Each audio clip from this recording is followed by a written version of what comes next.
On va désormais avoir le témoignage de Marie-Thérèse et Bernard Chevin, donc, comme je l'ai dit tout à l'heure, qui sont les modérateurs au niveau national de Mères de Miséricorde, et donc qui ont, qui ont deux enfants, Raïssa et Jacques.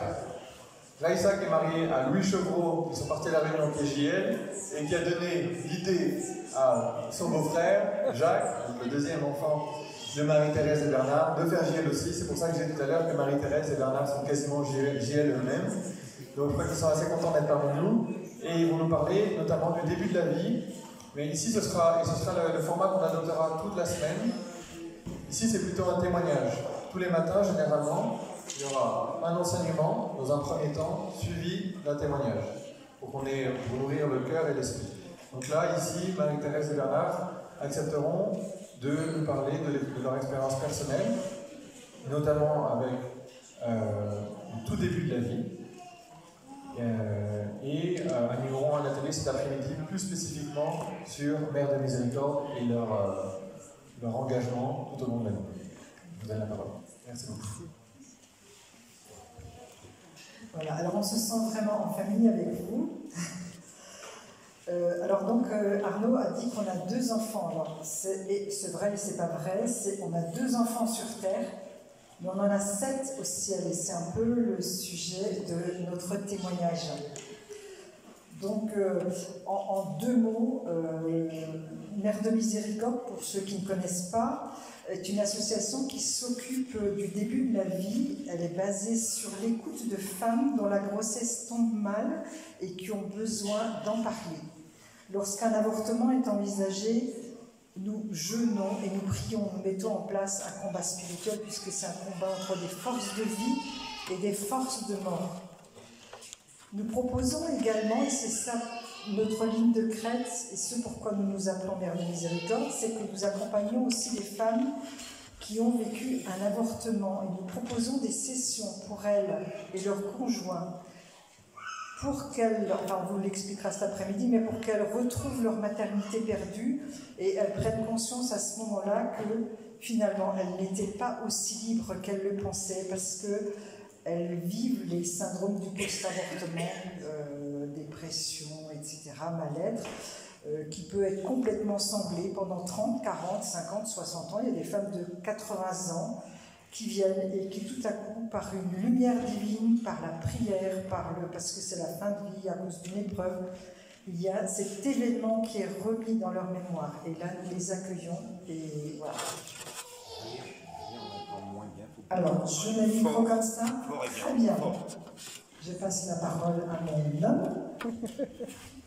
Nous sommes vraiment très heureux d'être parmi vous, vous qui êtes des veilleurs de la beauté de la vie depuis votre fondation il y a 40 ans.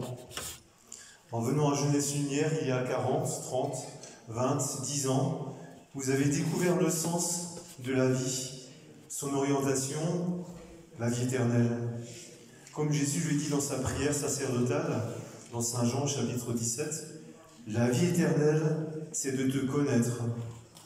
C'était le but de vos missions, faire connaître Jésus. Cette expérience de la mission n'a de sens que si nous avons laissé Jésus poser son regard d'amour sur nous et chacune de nos vies. N'avons-nous pas tressailli jusqu'aux entrailles en entendant cette parole du prophète Osée « Tu as du prix à mes yeux et je t'aime ». Quelle joie d'intervenir après Ludovine de la Rochère. Nous ne pouvons que nous réjouir de cette multiplicité d'associations, de mouvements que l'Esprit Saint a suscités dans les cœurs et les consciences. Chaque association a son appel propre et nous sommes vraiment complémentaires. Les unes seront plus présentes dans le monde politique, national voire international. Le syndicat de la famille, Alliance Vita, la Marche pour la vie. D'autres auront une spécificité plus médicale ou juridique. Jérôme Lejeune, le CJL. Nous ne les citerons pas toutes. Nous les avons invités pour nos 40 ans en 2022 à Montdijon et un bon nombre d'entre elles étaient venues. Il était vraiment bon de pouvoir expérimenter qu'au-delà de la forme de notre engagement, nous sommes passionnés par le même but, défendre la beauté et la dignité de la vie, de son commencement à sa fin. Comme l'a dit si bien, comme l'a bien exprimé notre pape, le pape Saint Jean-Paul II, dans l'encyclique de la vie. D'abord, une question technique, est-ce que vous nous entendez bien? Est-ce que les traducteurs, est-ce qu'on parle trop vite? Oui, ça fait trop longtemps. D'accord, donc on va faire plus lentement. C'est normal, c'est un peu le début, on est toujours un peu plus... voilà. Alors, nous sommes très heureux de donner notre témoignage en ce lieu. Il y a 5 ans, au moment de prendre ma retraite professionnelle, j'avais fait le choix, avec l'accord de Bernard, de venir passer un mois de désert ici, au Mont-Voiron, dans un ermitage. C'est là d'ailleurs que j'ai croisé Daniel Ange. Enfin, je le connaissais déjà avant, mais j'ai demandé, bien évidemment, pour un mois, à une sœur d'être accompagnée et voilà, j'ai essayé de prier toute ma vie, mais je me suis dit, une sœur, c'est un peu son métier. Et je lui ai dit, pour l'accompagnement, est-ce que vous pourriez m'apprendre à prier comme vous priez? Puis elle me dit, racontez-moi comment le Seigneur a agi dans votre vie. Alors, je raconte toute l'histoire et au cours de mon partage, je fais part de ce qui est devenu le témoignage que nous vous donnons aujourd'hui. Une expérience que je pensais être trop personnelle pour être partagée. Et elle s'est exclamée, mais enfin, vous ne voyez pas le fil rouge, le fil d'or de votre vie? Le Seigneur écrit droit avec des lignes courbes. Maintenant que vous me l'avez partagée, cette histoire ne vous appartient plus. Elle appartient à l'Église. Je vous appelle à témoigner. Et on venait un mois avant de nous appeler à rejoindre le national de Mère de Miséricorde. Et nous, on se sentait alors absolument pas à la hauteur, ni rien du tout. Qu'elle a dit, cette histoire, elle est pour Mère de Miséricorde. Votre mission s'enracine dans cette expérience que le Seigneur nous a fait traverser. Et nous avons compris longtemps après. Voilà. Je pourrais l'intituler « La vie est belle et pourtant si fragile ». Alors, d'abord, nous allons vous raconter le témoignage, et ensuite, si nous avons encore un tout petit peu de temps, on va essayer d'en tirer 2-3 fils pour vous aujourd'hui. Et on vous demande votre indulgence et on vous demande pardon si l'une ou l'autre parole pourrait blesser ou heurter quelqu'un.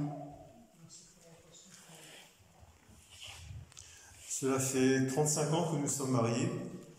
Nous avions plein de rêves, nous en avons toujours, fort heureusement. Le Christ était vraiment central dans notre relation dès le début. Et pourtant, cela ne nous a pas empêchés de tomber, de toucher du doigt nos limites, nos fragilités. Et c'est là vraiment précisément que le Seigneur est venu à notre secours pour nous relever et nous redonner confiance. Nous avions le rêve d'accueillir des enfants au sein de notre couple. Au bout d'un peu plus de 2 ans, nous avons eu la joie de donner naissance à notre fille. Nous avons ensuite vécu l'expérience d'une fausse couche. J'étais à Paris en formation professionnelle. Marie-Thérèse, elle, était seule lorsque la fausse couche s'est déclarée. Le médecin qui l'a suivie a eu des paroles maladroites, des paroles qui étaient traumatisantes. Le gynéco avait fait une première échographie où l'on voyait le bébé et tout se passait bien. J'étais à la fin du 3e mois, les papiers étaient déjà prêts pour la sécu, lorsque j'ai eu des signes alarmants. Il a refait une échographie, donc le même gynéco, et puis il me dit « Rentrez chez vous, préparez vos affaires, je vous nettoie ça. » Ça. Il m'a fait ce que j'ai su ultérieurement être un curetage. Et là, je lui ai demandé spontanément, sans réfléchir, comme une femme peut dire des paroles, je dis « Alors, vous l'avez vu ?» Et il me répond, moi je voulais savoir si c'est un garçon, c'est une fille, il était comment, etc. Il m'a répondu, pardon, j'ai encore la boule dans la gorge quand je le redis, pensez donc, ça a passé dans la poubelle avec l'aspirateur. Ça. Alors, vous imaginez, j'étais foudroyée, en larmes, incapable de dire un mot. J'ai senti physiquement un glaive s'enfoncer dans mes entrailles.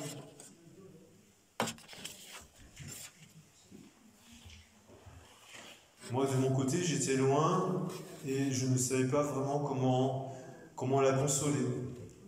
J'ai vécu un vrai décalage. L'homme ne porte pas l'enfant dans son corps. Il ne réalise pas vraiment qu'il va devenir père, ni ce qui se passe dans le corps, la tête et le cœur de la femme. Il est extérieur à cette situation.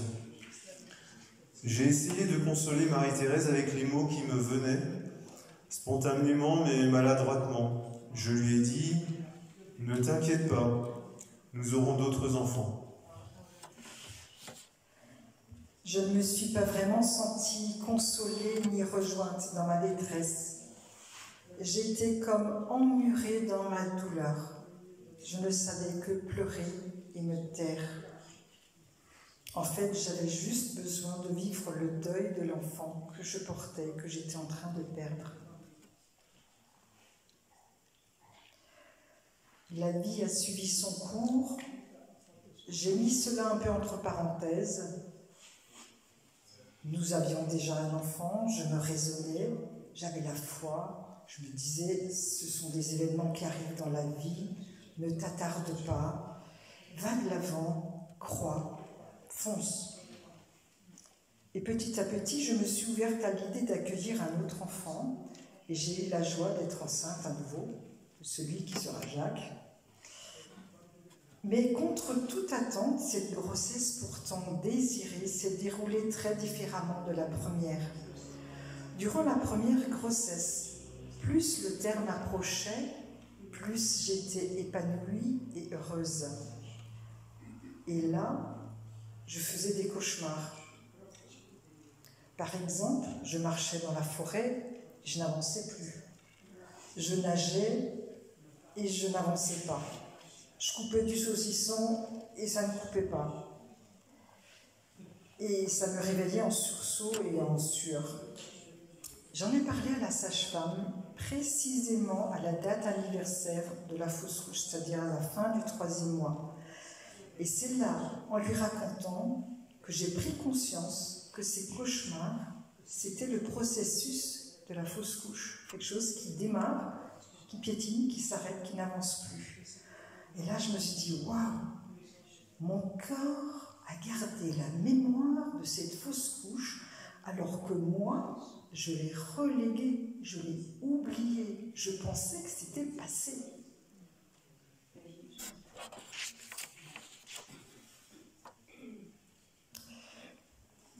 Voilà, la suite de la grossesse restait malgré tout empreinte de fatigue et de tristesse. Jacques est né, la naissance fut difficile, douloureuse. Pourtant, nous étions heureux d'accueillir ce garçon. Mais quelque chose était comme fissuré et cassé en moi. Je n'arrivais plus à accueillir les gestes de tendresse et d'attention de Bernard. Je me repliais sur moi-même comme un hérisson qui se met en boule pour se protéger, comme une bête blessée, comme s'il y avait un danger. Notre relation de couple s'est détériorée lentement et sûrement. Je ne nous comprenais plus, je ne me comprenais plus. Cette situation me déstabilisait et générait en moi un malaise, l'angoisse de ne plus savoir rejoindre Marie-Thérèse. Je rentrais fatigué du travail et le fait de ne pas pouvoir retrouver la communion avec elle m'enfonçait encore plus dans un sentiment de culpabilité. J'avais l'impression de ne pas pouvoir m'y faire, de ne pas savoir m'y prendre, j'essuyais un nouvel échec. Et puis, nous nous sommes progressivement éloignés l'un de l'autre, de peur de nous blesser. Nous avons un peu abdiqué dans notre vie de couple. J'étais de plus en plus épuisée. Notre fils avait toutes les formes d'allergie au plus haut point, blanc d'œuf, lait, et à l'époque il n'y avait pas les produits comme aujourd'hui. Donc rendez-vous médicaux, eczéma purulent, asthme, c'était vraiment... En fait, j'ai compris plus tard que ce que j'avais dans mon ventre qui n'était pas réglé lui collait vraiment à la peau. Les rendez-vous médicaux s'enchaînaient, tantôt pour lui, tantôt pour moi. 10 jours de kiné respiratoire, 5 jours de répit, et tout le quotidien avec la grande sœur et la reprise du travail. J'étais vraiment au bord de l'épuisement, totalement découragée. Et là, j'ai crié vers le Seigneur. Je dis, Seigneur, je me suis mariée pour aimer, me laisser aimer. J'ai perdu le mode d'emploi, je ne sais plus. Mais je ne veux pas continuer comme ça. Ou tu me sauves, ou je crève. Je n'en peux plus. Nous avons cherché une solution, enfin nous avons cherché à vivre une retraite, une session durant les 5 jours de répit que laissait la kiné respiratoire à notre fils. C'était notre dernière chance, un peu comme une bouée de sauvetage qu'on jette à la mer. Et nous nous sommes inscrits à une retraite pour couple.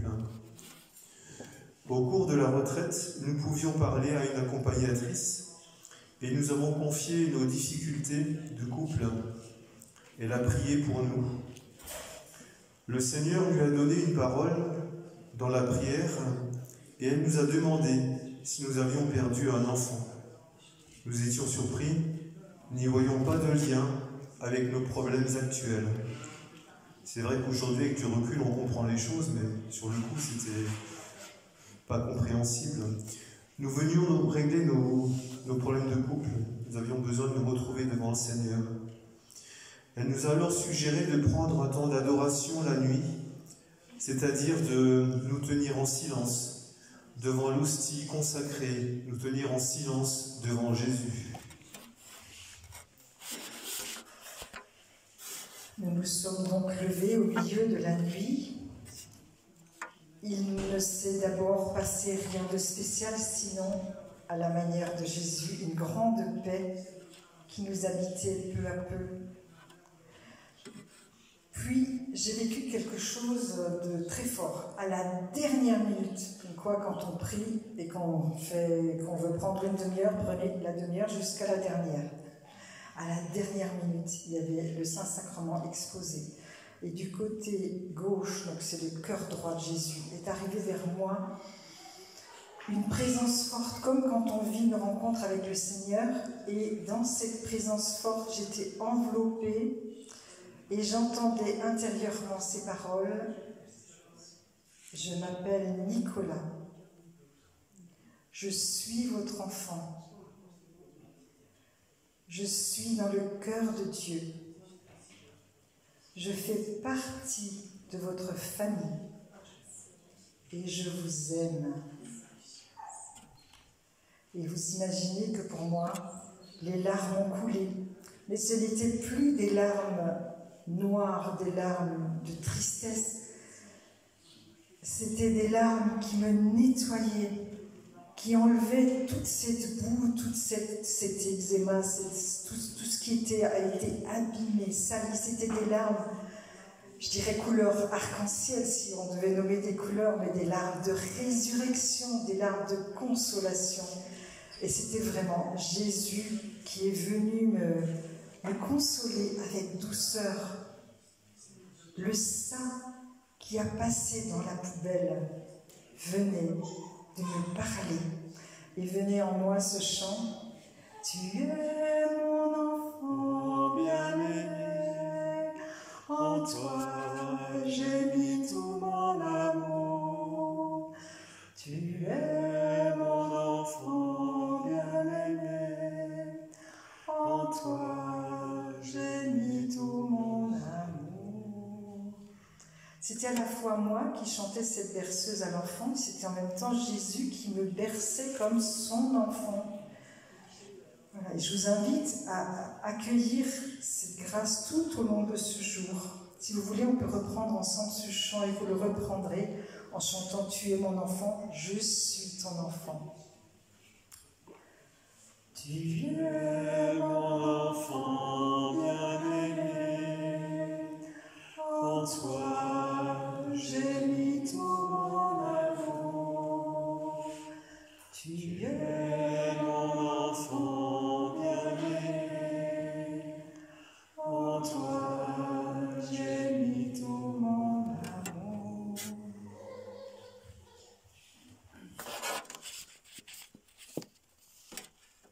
En sortant de l'église, je gardais le silence car je voyais bien que Marie-Thérèse avait été touchée, elle était bouleversée.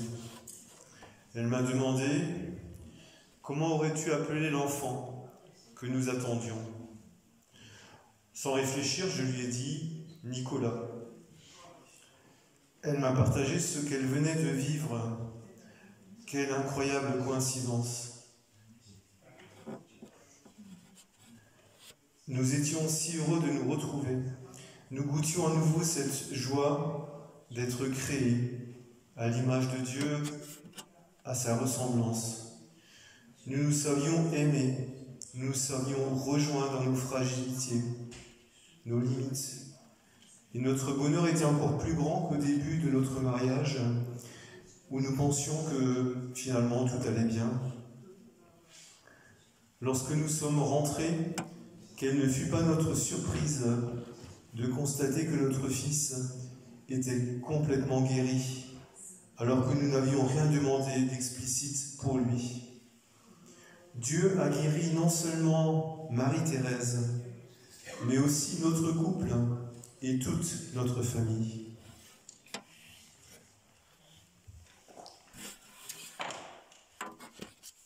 À l'issue de ce témoignage, comme nous vous le disions en introduction, nous voudrions relire avec vous ce que nous avons compris, un peu comme Marie quand elle cherche avec Joseph Jésus caché au temple. Elle ne comprend pas trop ce qui lui arrive, c'est mystérieux et incompréhensible. Mais l'Écriture nous dit, elle méditait tous ces événements en son cœur. Nous non plus, nous n'avons pas tout compris de ce qui nous arrivait. Et après ces paroles de Nicolas, j'ai encore fait 6 autres fausses couches. Et je ne comprenais pas pourquoi les femmes avortaient et que nous, qui faisions des neuvaines, des soirées pétales de rose, en plus à la petite Thérèse, je m'appelle Marie-Thérèse, nous souhaitions avoir beaucoup d'enfants, nous n'en avions que 2 sur terre. C'était vraiment mystérieux, cette traversée de 10 années d'épreuves où on a passé de la mort à la vie, de la vie à la mort. Mais à partir de cet événement-là que nous avions vécu avec Nicolas, quelque chose avait basculé dans notre vie. Il y avait un avant et un après. Nous ne vivions plus les choses de la même manière. Il y a d'abord une première évidence, c'est que après avoir crié son désespoir, Marie-Thérèse a eu ces paroles de Nicolas comme des paroles de consolation et de guérison. Cela veut dire que, quels que soient les événements mystérieux et incompréhensibles, Dieu attend que nous nous tournions vers lui, que nous crions vers lui, que nous lui partagions tout. Et là, il répond. Il faut juste lui donner un lieu et un temps d'écoute. On prend souvent l'image de la toile. Nous voyons l'envers de la toile avec tous les nœuds, les coupures, les imperfections. Mais vu du côté de Dieu, c'est toujours beau et plein de sens. Je voudrais également revenir sur ma réaction d'homme au moment où Marie-Thérèse m'a annoncé la nouvelle difficile et que je lui ai dit « Ne t'inquiète pas, nous aurons d'autres enfants ». En fait, ma première réaction était de rassurer. peut-être aussi de me rassurer. Une réaction dictée par l'époux que j'étais, par le père en devenir. Une réaction typiquement masculine, à savoir, il y a un problème, donc il y a aussi une solution. Ma réaction s'en est suivie d'un moment de silence de mon épouse. Ce silence a résonné en moi immédiatement comme un vide. J'ai tout de suite compris que je n'avais pas su rejoindre Marie-Thérèse. Je cherchais mes mots, un peu comme pour essayer de raccrocher les wagons sans vraiment y parvenir. Une occasion m'a été donnée partiellement, providentiellement quelques jours plus tard pour essayer de renouer la communion avec Marie-Thérèse.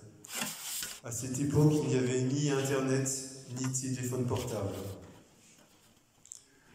J'étais en formation à Paris, à plus de 500 km de chez nous, et je ne rentrais pas le week-end. J'ai vu qu'il y avait une messe retransmise à la télévision. Et donc, ce que j'ai fait, c'est... j'étais sur le Minitel, j'ai vu qu'il y avait une messe, et j'ai contacté Marie-Thérèse. Il y avait une cabine téléphonique, donc c'était l'ancien monde. Et il se trouve qu'elle a regardé la messe, donc nous avons pu nous rejoindre de cette manière-là.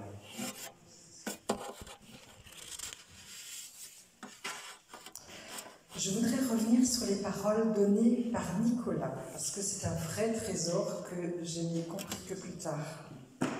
Il me reste quoi, 10 minutes? C'est ça? Alors, la première parole, je m'appelle Nicolas. Déjà, il décline son nom et son sens, et son genre. Chaque être créé a un nom et donc une mission. Ça, ce sont les choses vues du côté de Dieu, quand on enlève cette cloison. Dans le récit de la création, Dieu donne à l'homme ce pouvoir et cette mission de nommer les fleurs, les animaux.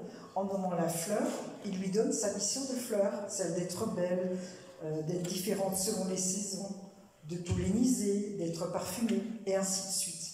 Il en est de même pour l'homme. Nous le voyons d'ailleurs à travers l'histoire biblique, lorsque Dieu fait alliance avec Abraham, son nom change, il ajoute le H, sa présence, et il devient Abraham. Ou alors Pierre, Képhas qui devient Pierre. Et dans l'Apocalypse, il est dit « Au vainqueur, je donnerai un petit caillou sur lequel est inscrit le nom que nul ne connaît, hormis celui qui le reçoit. » On pourrait citer d'autres textes. « Je t'ai gravé sur la paume de mes mains, tu as du prix à mes yeux. » Un nom unique. Donc l'homme a cette belle mission de donner un nom à son enfant, un nom qui comporte la mission qui est à découvrir petit à petit sous le regard de Dieu. Donc le ça, passer à une poubelle, à un nom et une mission. Et j'y pense pour tous les avortements. Chaque enfant conçu a un nom et une mission. Et la deuxième chose, c'est « je suis votre enfant ». Il s'adressait à moi, il aurait pu dire « maman chérie, je suis ton enfant ». Non, il ne s'adressait pas seulement à moi, il est notre enfant, l'enfant du couple. Par là, il rappelle qu'à l'image de Dieu, nous avons été créés hommes et femmes, à son image et à sa ressemblance, pour être icône de l'amour trinitaire. Et dans le sacrement du mariage, l'union du couple n'a pas seulement comme finalité la fécondité, mais aussi une valeur unitive, c'est-à-dire une valeur pour faire grandir la communion. C'est Paul VI, je crois, qui en a parlé. Voilà. Et Dieu donne la mission, soyez féconds, multipliez-vous. Comment l'homme pourrait-il comprendre ce que vit une femme? J'ai servi un point avant ça. Comment l'homme pourrait-il comprendre ce que vit une femme? ce que vit sa femme qui vient de perdre son enfant. Nous sommes, et je crois nous serons toujours face à deux mondes. Celui de l'intériorité de la femme, c'est-à-dire celui qui s'ouvre sur l'accueil de la vie. En japonais, utérus veut dire temple de l'enfant. Et le monde plus extérieur, celui de l'homme, un monde de confrontation avec un besoin de résultat à la clé, un besoin de compréhension, d'explication. L'enjeu est bien d'arriver à rejoindre son conjoint dans sa différence. Je suis dans le cœur de Dieu. Notre destinée n'est pas de rester sur terre, de la cultiver. Nous sommes de passage. Nous sommes des pèlerins. Nous l'oublions un peu et parfois nous vivions comme si nous étions pour toujours ici-bas. Non, notre mission est d'arriver au but. La vie en Dieu, la vie dans le cœur de Dieu pour l'éternité. Notre fils Nicolas nous a rappelé cela de manière forte en nous disant « Je suis dans le cœur de Dieu ». C'est notre destinée dès ici-bas. Il a dit aussi « Je fais partie de votre famille ». Voilà, nous disons dans le langage courant, nous disons nous avons 2 enfants. Mais pour être exact, il faudrait dire que nous en avons 9, 7 au ciel et 2 sur terre. D'ailleurs, nous mettons ces enfants du ciel à contribution très régulièrement. Lors de la prière du matin, nous avons pour habitude de prier nos saints patrons. Et nous rajoutons à la liste nos enfants du ciel tous les jours. Nicolas, Jean-Gabriel, Silouane, Jean et Michel, Yvonne-Aimée, Myriam. Et nous leur avons même donné une mission à chacun. Le premier, prie pour les médecins qui pratiquent des avortements et intercède pour cette cause de la vie. Le second, Jean-Gabriel, prie pour la conversion de la Chine. Le troisième, Silouane, pour les accompagnateurs spirituels. Le quatrième, Jean, pour les familles. Le cinquième, Michel, adore non-stop, parce qu'au ciel, on ne dort pas. Donc nous, pendant ce temps, on peut se reposer. La sixième, prie pour les religieux, les religieuses, et toutes les vocations. Et la septième, pour l'Église universelle. Comme ça, tout le monde y est. Voilà. Et puis, bien sûr, au quotidien, nous les sollicitons. Et nous sommes intimement convaincus que si aujourd'hui, Ray, Saint-Marie et Jacques ont la foi, c'est bien parce que les autres, ils font un sacré job là-haut. Il y a une armée d'enfants au ciel qui intercèdent pour leurs parents d'abord, afin qu'ils connaissent Dieu et se laissent toucher. Ils attendent que nous fassions appel à eux car ils n'ont pas pu vivre sur terre la mission pour laquelle ils ont été créés. Mais ils peuvent vivre la mission au ciel si nous le leur demandons. Ne les laissons pas inactifs, manchots, orphelins. D'ailleurs, Sainte Thérèse de l'Enfant Jésus priait aussi ses frères et sœurs au ciel. Et puis la finale, alors celle-là, c'est ce que je préfère, c'est « Je vous aime ». C'est la plus belle déclaration qu'on puisse faire à une maman. Mais ce n'est pas seulement pour moi que je l'ai reçu, puisque Nicolas est dans le cœur de Dieu. C'est un peu une déclaration de la part de Dieu lui-même pour chaque être humain. Et comme dans Saint Paul, dans son épître aux Éphésiens, on peut dire « Béni soit Dieu, le Père de notre Seigneur Jésus-Christ. Il nous a bénis et comblés des bénédictions de l'Esprit au ciel dans le Christ. Il nous a choisis dans le Christ avant la fondation du monde pour que nous soyons saints, immaculés devant lui dans l'amour. Que nous vivions une seconde 3 jours, 90 ans ou plus, peu importe. Le but, c'est de vivre dans la grâce de Dieu. Et pour terminer, avec du recul, quand on regarde ce qui a été, ça semble anodin, une fausse couche ou un avortement, c'est tellement banalisé, mais quand nous regardons ce que Dieu a fait à partir de ces blessures qui étaient dans mon corps de femme, ça a impacté le couple et la famille.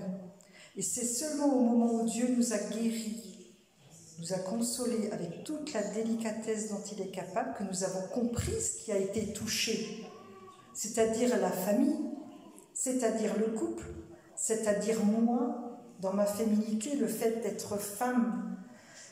Et c'est pour ça que notre association, qu'on a été appelé finalement, Nicolas, il nous a amené à cette mission d'être modérateur de Mère de Miséricorde, parce que c'est un combat entre les forces de vie et de mort. C'est pour ça que nous jeunes, nous l'expliciterons davantage dans l'atelier cet après-midi. Mais c'est vraiment la famille universelle, la famille humaine qui est touchée. Et quand nous jeûnons, que nous prions pour un enfant dans le sein de sa mère, c'est pour restaurer l'image de Dieu dans le monde et le dessein d'amour de Dieu dans le monde. Amen.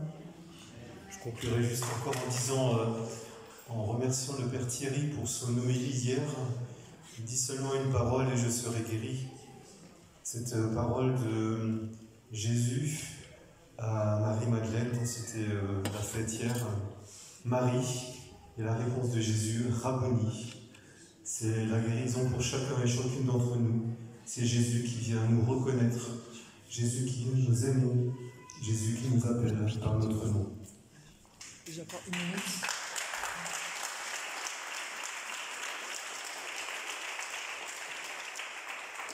Alors, une dernière chose, nous avons apporté des images, puisque vous êtes sages. C'est une image pour prier pour les enfants dans le sein de leur mère dont la vie est en danger. Parce que voyez-vous, quand dans la rue vous voyez quelqu'un qui se sent mal, qui a fait un accident, vous faites quoi? Vous appelez le SAMU. Eh bien, dans le sein d'une mère, qui peut savoir qu'un être est en danger, sinon vous, nous, qui connaissons le prix de la vie? Puisque pour le corps médical et le monde, c'est ça, un amas de cellules.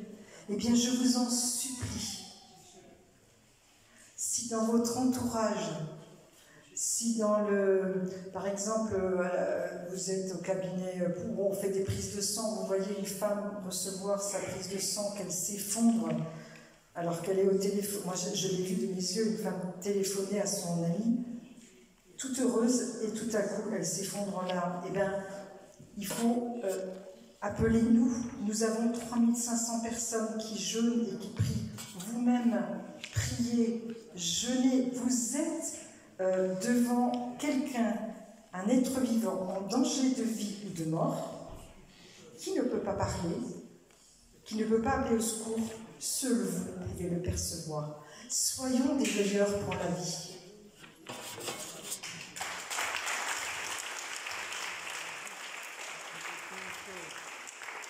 Au mois de septembre dernier, pour la première fois dans l'histoire de l'Église catholique a béatifié officiellement toute une famille de 7 enfants, dont l'enfant Insinu, béatifié comme martyr. C'est la famille Ulma. C'est un très grand événement de l'histoire de l'Église.